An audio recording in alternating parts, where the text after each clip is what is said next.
All right, so the San Diego Padres, LA Dodgers, squaring off over the weekend, Eduardo, and that is still one of the best rivalries in the game. Like, I know that maybe the Dodgers fans look at the Giants as more of a rivalry, but it feels to me like the Padres are more of one now, just because they've been more competitive over the last few years than San Francisco. But yesterday, Michael King was pitching, and he's usually a pretty good command and control guy, but he lost the strike zone for a bit, and it ended up costing him, and it was Freddie Freeman, a tie-breaking, bases-loaded walk to lead to a run. Then a Mookie Betts hit. Mookie's heating up, too, by the way, really swinging the bat much better now. And they ended up prevailing yesterday 4-2 over the Padres and taking the series 2 out of 3 over the weekend. But it just feels like the Dodgers know how to finish games. They know how to win games. They have when the game's on the line and they need that quality at bat, they get it. Even if it's a bases loaded walk, they're willing to take that and then just keep the line moving for the next guy. And it was the difference in this game, throwing strikes, not giving up walks, and taking advantage of scoring opportunities. Yeah, that fifth inning for Michael King was just absolutely ugly, and it's one that he would love to have back. And the both times that he allowed the leadoff runner on and he needed to pitch from the stretch, to me, and I had seen him and I saw him the week before in San Diego throw a wonderful game that they ended up winning 1-0 against the Atlanta Braves. He needs to be able to get that leadoff hitter out. Establish strike one. It seems like he rushes a little bit, and then all of a sudden he has no control of his pitches, and there are a lot of those pitches are non-competitive pitches. If we look at that fifth inning, he ends up giving a leadoff walk to Alex Freeland. After that, ends up walking Shohei Ohtani. Then you end up Andy Pages with a hit by pitch, and then another walk to Freddie Freeman. Losing it control right there, and it not being competitive at all with those pitches, making it easy for those players not to chase. I know you want to be effective out of the strike zone, but when you make it easy on some of these guys, that's what happens right there. Trying to keep the ball down, trying to get that rollover, to try to get to just not anywhere near. It's about being able to repeat delivery for Michael King. Let's not forget with the injuries that he had to his knee in the past years, and also then with the arm issue. I think that's where he lost it a little bit, but this is still a guy that can compete if he avoids those big uncontrollable innings of non-competitive pitches, and that's what he got there. Also, the combination this weekend of Mookie Betts swinging the bat really well, 2 more hits yesterday. That plays into the success of the Dodgers, especially in San Diego. Big hits also by Fernando Tatis this weekend, I think also are going to ignite the San Diego Padres. He's starting to get the ball in the air a little bit more. He's evened out his approach at the plate. I think he's going to be an X factor for the San Diego Padres in the second half of the season. Yeah, and Mookie has really turned it back on again, man. And we've been waiting for that. But the power's there. He's driving the baseball, and it's good to see, because honestly, it was kind of sad to watch for a while, because it felt like it was starting to deteriorate a little bit, but maybe just was out of whack, off kilter, but he looks like he's back on track again and ready to go. So the Dodgers prevail in that series over the weekend, and they win. Now, one of the things I did want to talk about, Eduardo, was we talked a little bit about the Angels and their front office and what they're doing to get things turned around there. The Mets made a managerial change over the weekend, and Andy Green was put in as an interim manager on the team, and now we see sort of, people getting their ducks in a row. And so David Ross, who's in the New York Post, David Ross, former Cubs manager, had some interest in that Mets job, and that Albert Pujols would have interest in the Mets job too, acknowledging some of the top flight players who are on that team. And we know that both of them have some managerial experience. Now, Pujols a little bit different. World Baseball Classic, we saw him also in winter ball, and David Ross, obviously, with the Cubs. the Mets managerial job, those are two big names there. And then you've got Andy Green, who was at least moved in on an interim basis, who was overseeing some of the things in the minor leagues.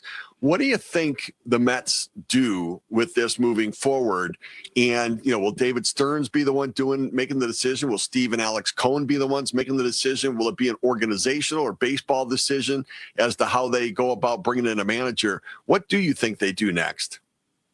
Okay, so you asked, and we can definitely go off script here. So this is actually kind of cool. This is actually radio talk and TV sneaking in right now on us. I'm gonna go out and say New York Mets fans might even see an Alex Cora managing, or might see an Alex Cora in the front office with the Mets. To me, I think you need someone that has won, someone that has led, someone that has done it already before and dealt with the media on an everyday basis.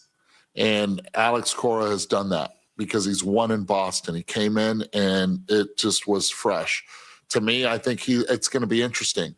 If they go that route, they can easily go the Albert Pujols route, but I don't know if David Stearns would want to do that. I think you can get the best out of your players if you have someone that's already done that, and maybe someone that the ownership that we know that's always been involved in big deals might make. It might cost them a lot to get an Alex Cora, but is it worth to get the best out of Juan Soto, out of Lindor, and out of the rest of the players as well, and understand and ingrain leadership in there? That could be a play. Could it be Carlos Beltran next year as well? I think this year they're like, look, this is his Hall of Fame year. He's about to get inducted now in the next month in Cooperstown. So you don't want to put that burden on him, even though he does travel with the team a lot and he's already employed in the front office and he knows the team really well. It could be that they're just waiting until next year for Carlos Beltran to now take the helm. We don't know. But I will tell you this. I think they're going to be very, very careful with who they do give the reins to. And it remains to be seen. But ownership, I think, will have the final say. And I don't think it'll be David Stearns this time. Yeah. I mean, look, I think that generally, I think in most organizations, hiring the manager is an organizational decision that the manager, that the owner certainly has some involvement in, whether and does some part of an interview too, and talks with them and wants to make sure, sign off that he's comfortable with it as well. So it'll be interesting to see where they go with it with the Mets in the short term, and whether any turnaround happens now in this season where they can start to feel better about themselves as they head toward the trade deadline. But a decision to be made there. And those are some good names, right? I mean, Pujols, David Ross, Alex Cora, you're talking about some really elite names there that could be solid major league managers moving forward. All right. This is the leadoff spot. And here's what's on.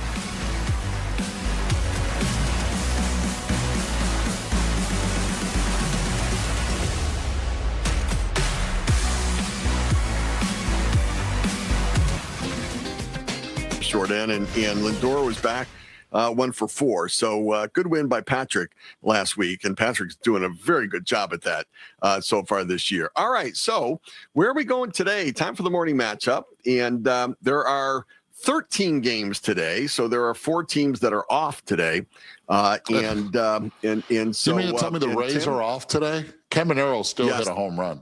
Yeah, he might still homer, but yes, they're off today. Trust me, I was looking for him as well as part of it. All right, so let's see, where are we going to go today? Darnia, what do you have? Well, I'm going to go to a player whose name you cannot say. Eduardo said it so eloquently earlier. Esmeralda Valdez for the Pirates. Oh, Esmeralda Valdez, Esmeralda Valdez as part of it today for the Pirates. All right. I did. I saw all over my screen the camera. I'm sorry, everybody. That's not the first time. All right. Tim, where are you going today? You and the TV folks, what do you have? Our friends on the TV side are looking for Springer dinger today. They're taking George Springer against Sean Manaea. I was thinking the same thing you guys were, looking for Junior Caminero today. Like you said, the Rays are off, so I'm going to go to Boston Boston. Miles Michaelis is pitching for the Nationals. I'm going to take his former teammate, Wilson Contreras. All right, Wilson Contreras, who is actually swinging a hot bat, very hot bat as well, as for the Red Sox. All right, Eduardo, where are you going to go? Okay, so I was going to go. I'm laughing right now. So Franny sent me something that made me laugh. I was going to go to Toronto, and I am going to go to Toronto, and I'm going with Bo Bichette because it's his return to Toronto. A couple base hits the other way, maybe a double. Franny, thank you for making me laugh. That's a good one, by the way. Bo Bichette.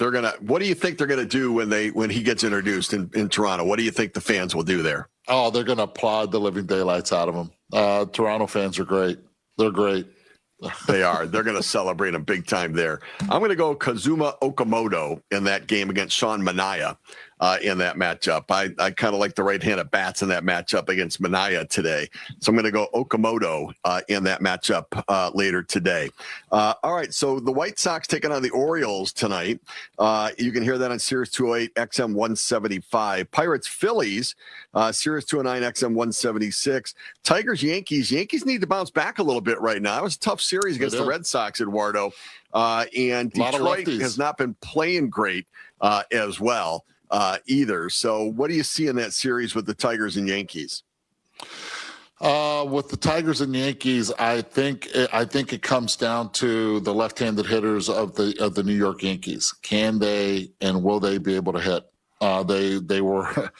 They were shown up a little bit when it comes to the left-handed pitching, even though they did get to Skubal. It puts a little bit more pressure on Goldie, who's been that guy, who's been the veteran guy, but they need the young guys to come and produce, and the bottom of the order has to be able to do something offensively. And the Taboni Cup taking place, the Nationals and Red Sox squaring off against each other. Paul Taboni, the GM for the Nationals, came from Boston. And so we'll see there. The Red Hot Marlins going to Colorado to take on the Rockies in that one. Hunter Goodman, by the way, what a weekend he had for the Rockies, huh? I mean, 2-homer game. Yes. I mean, he really can swing the bat. Friend of the show. Friend of the show. I was going to say that too. Friend of the show. Yeah. No question about that. Giants and Diamondbacks going at it. Diamondbacks looking to get back on track after getting swept by the Rays. And the Giants trying to continue going. Rafi Devers, a big day for him yesterday with a couple home runs as well. Logan Webb pitching very well. All right. That's it for us today. For Eduardo Perez, I'm Steve Phillips. Great job by Tim Darnia, by Alex in Secaucus. And thank you to all of you. Have a great day, everybody.